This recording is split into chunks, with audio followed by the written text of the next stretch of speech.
하나님의 약속과 그 약속이 성취되는 사이에 가장 필요한 것이 무엇일까요? 그것은 바로 믿음입니다. 만약에 제가 우리 딸, 우리 아들에게 입학 선물로 각각 노트북과 시계를 선물해 주기로 약속했다고 가정을 해보십시오. 가정입니다. 그럼 우리 아이들이 선물을 받을 때까지 필요한 것이 무엇일까요? 아빠가 선물을 꼭 사준다는 믿음입니다. 그런 믿음이 있을 때에 기대하고 기다리고 아빠 말도 더 잘 들을 수 있게 되는 것이죠. 마찬가지로 하나님께서 약속하신 복이 성취되기까지 우리에게 가장 필요한 것이 바로 믿음입니다. 그런데요, 우리 믿음은 현실의 장애물 앞에서 흔들릴 때가 많이 있습니다. 언제 약속이 이루어지려나 이렇게 기다리다가 그것이 점점 늦어지면 그 약속을 주신 하나님에 대한 믿음도 흔들리게 됩니다. 여러분, 신앙생활에서 순종이 바로 영적 코어 근육을 강화시키는 것이다 이렇게 말씀드렸죠. 그런데 그 순종을 가능하게 하는 것이 믿음이다라는 것입니다. 하나님께서 가나안 땅을 우리에게 주실 것이라는 믿음, 하나님께서 여리고성을 정복하도록 도와주신다는 믿음, 그 믿음이 있어야 명령에 순종해서 앞으로 나아갈 수 있는 것입니다. 오늘 본문 말씀은요, 하나님께서 약속하신 복을 성취하기 위해서 우리가 어떤 믿음을 갖고 살아야 하는지 잘 보여주고 있습니다. 자, 이스라엘 백성들은 가나안 땅을 정복하고 정착해서 살기 위해선 여리고성을 반드시 통과해야만 합니다. 그런데 앞서 정탐꾼들이 보고한 것처럼 그 땅의 거주민은 굉장히 거대하고 큽니다. 강합니다. 성읍은 견고합니다. 특별히 요새화된 중요 부분은요, 높이가 7.5m, 두께가 6m를 훨씬 넘습니다. 그래서 웬만한 공격에도 끄떡하지 않는 이중 구조로 되어 있어요. 게다가 곳곳에 설치된 망루에 서면 멀리까지 시야가 확보되어서 적군의 움직임을 한눈에 파악할 수 있습니다. 그야말로 최첨단 방어시설에 무장된 요새다 할 수 있습니다. 자, 이러한 거대한 여리고성 앞에서 이스라엘 백성들은 스스로 너무 초라하다 이렇게 느꼈습니다. 자신들의 힘으로는 정복이 불가능하다 그런 생각에 두려워서 떨었습니다. 세상에 어떤 무기로도 어떤 전략으로도 공략하기 어려운 철옹성처럼 보였습니다. 그러나 하나님은 여호수아에게 이 성을 무너뜨릴 수 있는 방법을 말씀해 주십니다. 여러분 잘 아시죠? 그 방법이 무엇이죠? 하루에 한 번씩 여리고성을 돌고 마지막 7째 날에는 그 성을 7번 돌고 난 후에 나팔 소리에 맞춰서 큰 소리로 외칩니다. 그러면 여리고성이 무너질 것이다 말씀하셨어요. 그 하나님 말씀을 믿고 그 다음 순종했을 때 정말로 여리고성은 무너지고 이스라엘 백성들은 승리한 줄로 믿습니다. 그렇다면 우리 현장에서, 삶의 현장에서 하나님께서 약속하신 복을 이루려면 어떠한 믿음의 자세가 필요할까요? 첫 번째는 하나님의 임재를 믿으라 입니다. 자, 이스라엘 운명의 갈림길은요, 한마디로 말하면 하나님의 임재하심을 믿는가 믿지 못하는가 였습니다. 그래서 이스라엘 백성들은 하나님께서 우리 가운데 임하신다는 것을 믿고 확신했을 때 어려운 상황 속에서도 승리한 경험이 있습니다. 광야 생활하는 동안에는요, 계속해서 전진하고 승리할 수 있었어요. 그 이유가 바로 하나님의 임재하심을 믿었기 때문입니다. 자, 이스라엘 백성들이 이동하거나 잠시 멈춰서 머무를 때 무엇을 중심으로 그렇게 했죠? 반드시 성막과 법궤를 중심으로, 언약궤를 중심으로 모든 일이 이루어졌습니다. 여호수아 6장 8절 말씀에 보면 여호수아가 백성에게 이르기를 마침에 제사장 7은 양각 나팔 7을 잡고 여호와 앞에서 나아가며 나팔을 불고 여호와의 언약궤는 그 뒤를 따르며, 이 말씀을 자세히 보면 여호와의 언약궤가 여호와 하나님과 동일하게 쓰였다라는 것을 알 수 있습니다. 그러니까 여호와의 궤, 언약궤는 하나님의 임재의 상징이었다는 것이죠. 자, 이스라엘 백성들이 광야에서 이동할 때 법궤가 늘 앞장서서 나갔습니다. 멈추고 머무를 때에는 이스라엘 백성들 한가운데 법궤가 자리했습니다. 그래서 그 성막을 중심으로 해서 동서남북 12지파가 위치해 있었죠. 그러니까 이것은 무엇을 뜻합니까? 하나님께서 이스라엘 백성들보다 앞서서 가시고, 즉 인도하시고, 또 그들 한가운데 계셔서 중심을 잡으시면서 그들을 보호하고 지켜주신다라는 것을 이스라엘 백성들이 믿었던 것이죠. 그렇게 하나님께서는 그들의 연약함을 아시고 이 눈에 보이는 언약궤, 그것을 통해서 당신의 임재하심을 나타내 보여주셨습니다. 그래서 홍해를 건널 때도, 요단강을 건널 때도, 중요한 사건, 위기 가운데서도 이 언약궤, 법궤는 이스라엘 백성들에게 승리의 기억이자 하나님 임재의 상징이었다라는 것이죠. 그렇습니다. 이 이스라엘 백성들은 이 언약궤를 통해서 하나님이 우리와 함께 계시는구나, 그것을 확인하고 믿을 수 있었습니다. 자, 이제 역사상 가장 견고한 성 중에 하나나 이 여리고성을 공격할 때도 하나님의 임재를 믿고 나아가야만 했습니다. 그래서 이스라엘 백성들은 말씀에 순종해서 하루에 한 번씩 그 성을 돌았습니다. 무장한 군사들이 맨 앞에서 행진합니다. 그 뒤에는 7명의 제사장들이 이 양각 나팔을 잡고 나아갑니다. 그리고 그 뒤에 언약궤가 뒤따랐습니다. 그리고 언약궤 뒤에는 이스라엘 백성들이 따라오면서 여리고성을 돌게 되는 것이죠. 근데 그것도 하루가 아니라 6일을 돌아야 됩니다. 7일째는 7바퀴를 도는데 제사장이 양각나팔을 길게 불고 그 소리를 들은 이스라엘 백성들이 와, 큰 소리를 외치면 이 성이 무너진다 라고 말씀하신 것이죠. 가만히 보면 참 신기한 명령입니다. 고대 전쟁사에서 찾아볼 수 없는 전무후무한 전략인 것 같습니다. 우리가 생각해도 담대한 전략이기는 한데 너무 무모하다, 비현실적이고 비상식적이다, 이런 생각이 들지 않으십니까? 그런데 백성들은요, 그 말씀에 순종하면서 그대로 행했습니다. 왜요? 바로 하나님이 함께 하신다는 믿음 때문이었습니다. 창조주 하나님, 전능하신 하나님이 이 성을 우리에게 주셨다라는 그 약속을 믿었기 때문에 순종할 수 있었습니다. 사랑하는 성도 여러분, 여리고성이 무너진 이 사건은요, 어떤 전략, 전술이 아니라 바로 예배였음을 기억하시길 바랍니다. 하나님의 임재를 믿고 그분을 찬양하고 예배하는 것이 바로 하나님 자녀들의 승리의 비결이 되는 줄로 믿으시길 바랍니다. 근데 우리는 때로 의심합니다. 뭐 예배 드린다고 뭐가 달라지겠어? 하나님의 이름을 부르고 찬양하고 기도한다고 내 앞에 큰 문제가 무너지고 없어지겠어?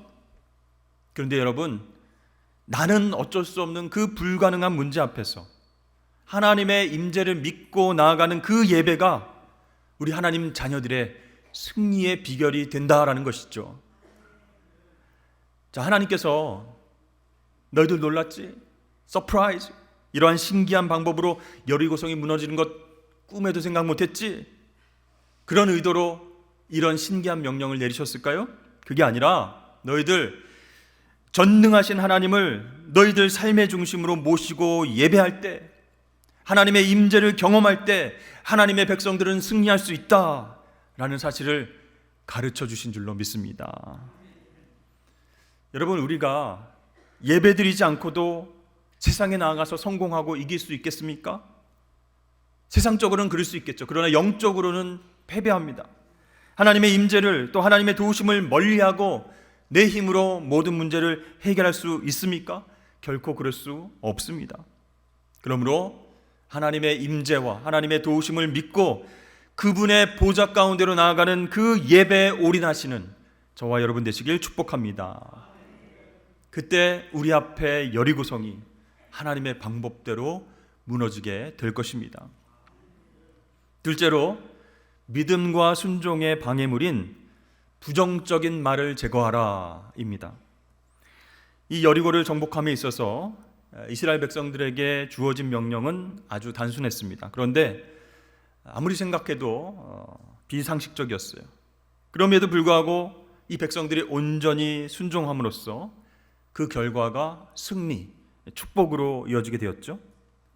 하나님께서 여호수아에게 내린 명령 중에 굉장히 독특한 명령이 또 하나 있습니다.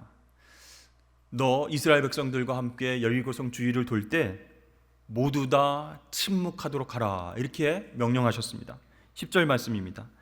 여호수아가 백성에게 명령하여 이르되 너희는 외치지 말며 너희 음성을 들리게 하지 말며 너희 입에서 아무 말도 내지 말라. 그리하다가 내가 너희에게 명령하여 외치라 하는 날에 외칠지니라 하고.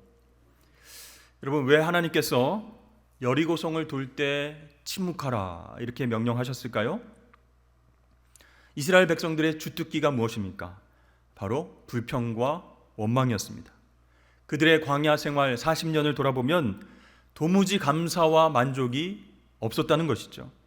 그래서 물이 없다, 고기가 없다, 애굽으로 돌아가자, 그늘은 어디에 있느냐, 오늘은 너무 덥고 오늘은 너무 춥다, 약속의 땅에는 언제 도착하는 것이냐, 과연 모세는 어떤 플랜을 가지고 있는 것이냐, 지도력이 있는 것이냐, 우리를 위해서 지금 모세는 뭘 해줄 수 있는 것이냐 등등 끊임없이 광야에서 투덜거렸습니다. 근데 이제 여호수아를 통해서 하나님께서 성을 돌아라 이렇게 명령이 떨어졌죠. 그때 이스라엘 백성들은 어떤 생각을 하게 됐을까요? 성을 돌라고? 머리가 돈 것 아니야? 네. 이게 상식적으로 되겠나? 아니, 말도 안 되는 명령이잖아. 이렇게 이상하게 행동하면 여리고 군사들이 우리를 어떻게 생각하겠어? 완전히 바보 취급하지 않겠어? 우리가 요단강을 건너서 왔는데, 마른 땅을 밟고 건너왔는데 지금 이렇게 바보같이 행동해서 이 여리고성을 정복할 수 있겠어? 이런 마음이 들었을 것입니다. 평소의 습관대로 부정적이고 비판적인 말들이 쏟아져 나오지 않았겠습니까? 자, 하나님께서는 그것을 아시고 백성들에게 침묵하라 명령하셨어요. 여러분, 불평과 원망의 말들은 지도자 여호수아만 듣는 것이 아닙니다. 하나님이 들으십니다. 그러면 그 말들은요, 하나님께서 행하시는 일을 인정하고 순종하는 것이 아니라 하나님 마음을 상하게 하고 하나님을 대적하게 만드는 것입니다. 그래서 하나님께서 침묵하라 명령하신 거예요. 우리 사람들은요, 새로운 일을 시작할 때, 또 이해할 수 없는 미션을 받았을 때 불안과 두려움을 느낍니다. 그것을 해소하는 방법은 바로 말로 표현하는 것이죠. 특히 부정적인 말, 비판적인 말을 하면 자기 안에 있는 불안과 두려움을 없앨 수 있기 때문에 그렇게 말하는 것이에요. 그리고 옆에 사람에게도 계속 전하는 거예요. 예를 들어서 직장에서, 야, 우리 상사는 전형적인 꼰대 스타일이야. 이 프로젝트를, 이 과제를 어떻게 해내려는 거야? 이게 가능한 일이야? 뭘 알고 시키는 거야? 본인이 할 수 있으면 본인이 하라고 그러지 왜 우리한테 시키는 거야? 안 그래? 어떻게 생각해? 다들 어떻게 생각해? 이렇게 이야기를 한다는 것이죠. 자, 하나님께서 이스라엘 백성들에게 성벽을 돌면서 7일 동안 침묵하라 명령하셨어요. 그 이유는 하나님이 행하시는 일에 자기 생각으로 불평, 불만의 죄를 짓지 말라는 것입니다. 즉, 자신의 생각대로 판단하거나 부정적인 말을 내뱉지 말고 침묵해야 된다. 하나님의 임재하심과 행하심을 기다려야 된다. 그런 뜻이에요. 사랑하는 성도 여러분, 우리가 하나님의 섭리와 하나님의 인도하심을 다 이해하지 못할지라도 불평하지 말고 끝까지 하나님을 신뢰하시길 바랍니다. 우리에게 때로 침묵 명령을 내리신 것은요, 지금 하나님이 직접 인도해 주시는데 그 이스라엘 백성들이 입술로 죄를 지으면서 스스로 하나님의 약속을 막아버리게 되는 것을 금지시킨다는 그런 뜻이 있는 것이죠. 그래서 한 사람의 부정적인 말, 비판적인 말들은요, 공동체에 엄청난 전염성을 갖고 퍼져나갑니다. 그래서 예전에는 안 그랬는데 순종하고 열심히 하려고 했는데 그 부정적인 말, 비판적인 말들이 퍼져나가면서 순식간에 분위기가 요동치면서 서로를 불신하게 되고 이제는 다 같이 순종하지 않게 된다는 것이죠. 여러분, 우리도 가정에서, 직장에서, 공동체에서, 교회에서 부정적인 말, 불평, 불만, 원만의 말, 비판적인 말을 쏟아내면서 하나님의 일을 방해한 적은 없는지 살펴보시길 바랍니다. 야고보서 3장 말씀에 보면 우리가 다 실수가 많으니 만일 말에 실수가 없는 자라면 곧 온전한 사람이라 능히 온 몸도 굴레 씌우리라. 우리가 말들의 입에 재갈 물리는 것은 우리에게 순종하게 하려고 그 온몸을 제어하는 것이라. 이렇게 말씀합니다. 이 야생말을 길들이는 게 얼마나 어렵습니까? 그래서 입에 재갈을 물린다 그랬어요. 멈추게 하고 출발하게 하고 말을 잘 듣게 하기 위해서죠. 그래서 우리가 말에 실수가 있으면 말로, 부정적인 말로, 불평불만하는 언어로 하나님의 뜻을 막을 수 있기 때문에, 죄를 지을 수 있기 때문에 하나님은 말을 조심하라, 침묵하라 이렇게 말씀하시는 것입니다. 그렇습니다. 하나님께서 나에게 주신 말씀, 그 언약이 때로는 이해되지 않아도 침묵하고 인내하면서 순종하시는 저와 여러분 되시길 축복합니다. 이 하나님의 뜻과 하나님의 마음을 거스르지 않는 것이 너무나 중요한 것이기 때문이죠. 자, 셋째는 하나님의 약속을 끝까지 믿고 순종하라입니다. 자, 하나님께서는 이스라엘 백성들에게 하루에 한 번씩 성을 돌라 이렇게 명령하셨죠. 근데 여러분, 그 성이요 하루에 한 번밖에 돌 수 없을 정도로 너무 커서 그렇게 말씀하신 것이 아닙니다. 더 돌 수 있어요. 한 바퀴만 도는 게 아니고 두 바퀴, 세 바퀴, 다섯 바퀴도 돌 수 있습니다. 그런데 하나님께서는 한 바퀴만 돌고 들어와라 이렇게 말씀하셨어요. 우리가 때로는 하나님께 정말 순종하기 어려운 이유가 있습니다. 그것은 내가 그만한 능력이 되는데도 하지 말라고 하실 때가 있기 때문이에요. 그때는 정말 고통스럽습니다. 아니, 하나님, 내가 충분히 할 수 있어요. 더 할 수 있어요.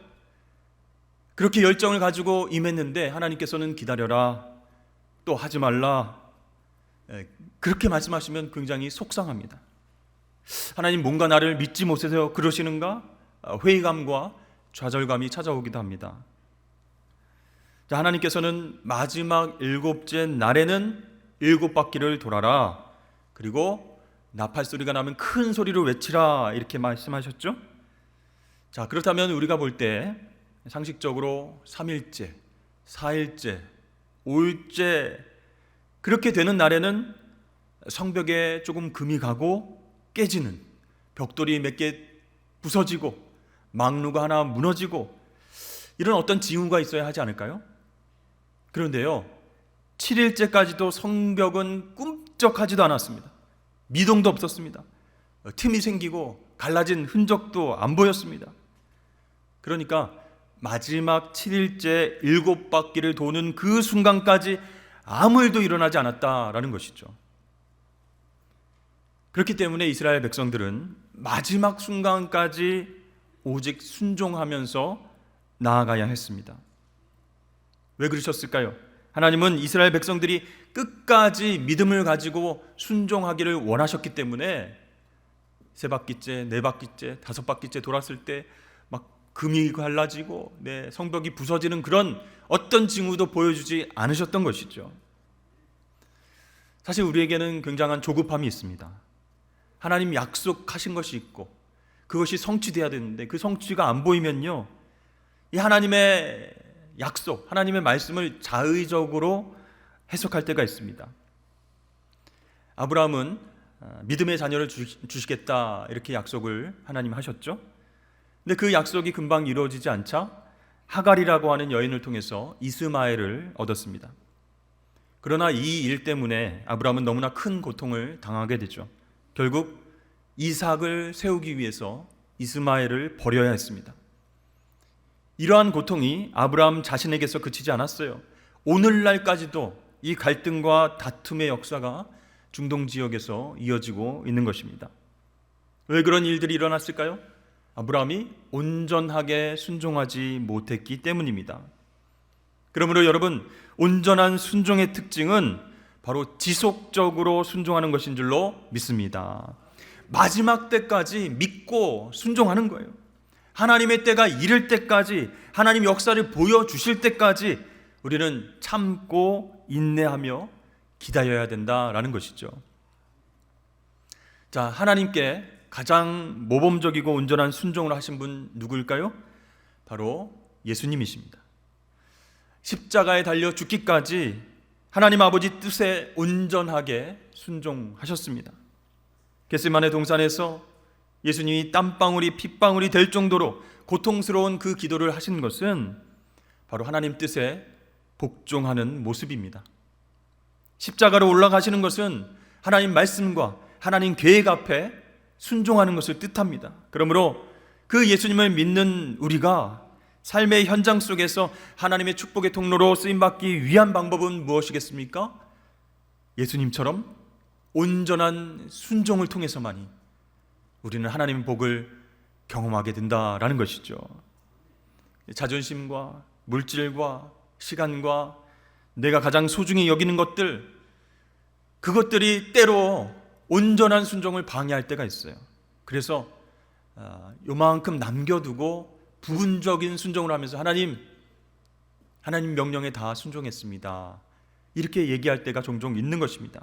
그러나 하나님이 원하시는 것은 순수한 순종, 100% 온전한 순종을 우리에게 원하십니다. 그래서 다 내려놓고, 이해 안 되는 것까지 다 내려놓고, 내가 소중히 생각하는 것도 내려놓고 100% 순종할 때 그 온전한 순종을 하나님이 보신다라는 것이죠. 여러분, 우리 하나님 어떤 분이세요? 우리가 믿음으로 행한 것을 반드시 갚아주시는 분이기 때문에 우리 그 온전한 순종을 보시고 참되고 영광스러운 복을 허락해 주실 줄로 믿습니다. 여리고성이 무너졌을 때 모두 전멸했습니다. 거기 있는 사람들, 가축들 다 전멸했습니다. 그러나 한 사람만 살아남았죠. 누구죠? 바로 기생 라합이었습니다. 이 하나님의 역사는 이해하지 못할 때가 얼마나 많은지 모릅니다. 그 여리고성 안에 수많은 사람들이 살았는데 그 중에 학자, 경제 전문가, 군사 전략가, 교사, 법조인, 이렇게 사회적 엘리트들이 많이 있었을 텐데 하필이면 기생 한 명이 구원받았을까, 이런 생각을 하게 됩니다. 자, 하나님께서는 가나안을 심판하겠다라는 결단을 하셨어요. 왜냐하면 그 땅에 죄가 관영했기 때문에, 죄가 찼기 때문이죠. 근데 그 중에는 기생 같은 직업을 가진 사람이 심판의 우선순위가 됐었을 수도 있습니다. 그런데 이 하나님 자녀들, 거룩한 백성들이 이 성을 점령하고 남겨둔 사람, 구원받은 한 사람, 이 기생을 살려둔다면 잘못된 영향력과 죄로 인해서 이스라엘 공동체가 물들지 않을까, 그런 걱정까지도 되는 거예요. 여러분, 왜 하나님은 다른 사람 아니고 기생 라합을 구원해 주셨습니까? 우리 다 함께 히브리서 11장 31절을 읽어보겠습니다. 시작.